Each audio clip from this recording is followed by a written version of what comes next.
حضرت نوح علیہ السلام کے بعد ایک بہت ہی طاقتور اور قدیم قوم دنیا میں آئی جسے قوم عاد کہا جاتا ہے۔ یہ لوگ اپنی طاقت، شان و شوکت اور دولت پر حد سے زیادہ ناز کرتے تھے۔ وہ فخر سے کہتے تھے، ہم سے زیادہ طاقتور کون ہے؟ یہ زمین ہماری ہے اور ہم ہی اس کی وارث ہیں، ہم ہمیشہ رہیں گے۔ رفتہ رفتہ ان کے دلوں میں غرور اتنا بڑھ گیا کہ وہ خود کو زمین کا خدا سمجھنے لگے۔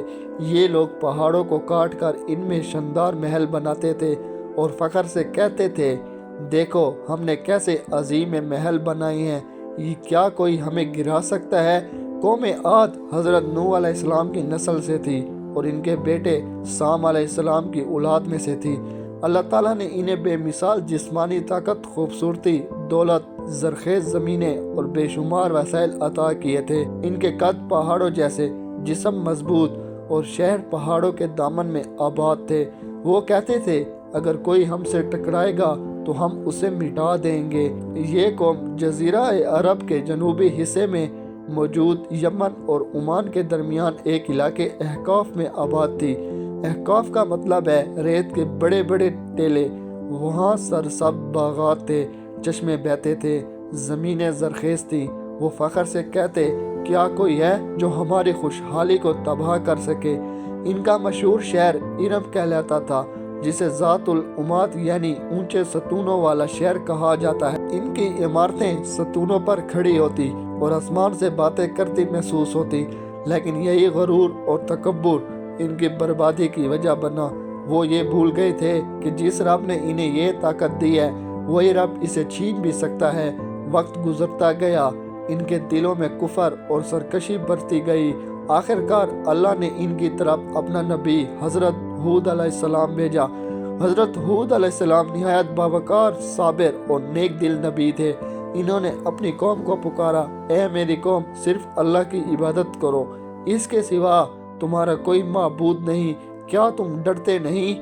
مگر قوم عاد نے جواب دیا، اے ہود، کیا تو ہمیں ہمارے باپ دادا کے معبود چھوڑنے آیا ہے؟ ہم اپنی طاقت اور محلوں پر فخر کرتے ہیں، ہم تیری بات نہیں مانیں گے۔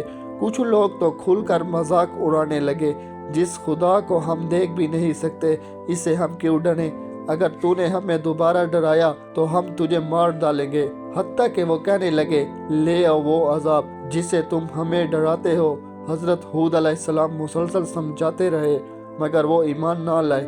پھر اللہ کی طرف سے آزمائشوں کا وقت آیا۔ سب سے پہلے بارش رک گئی، آسمان خاموش ہو گیا، دریا سوکھ گئے، زمین جلنے لگی۔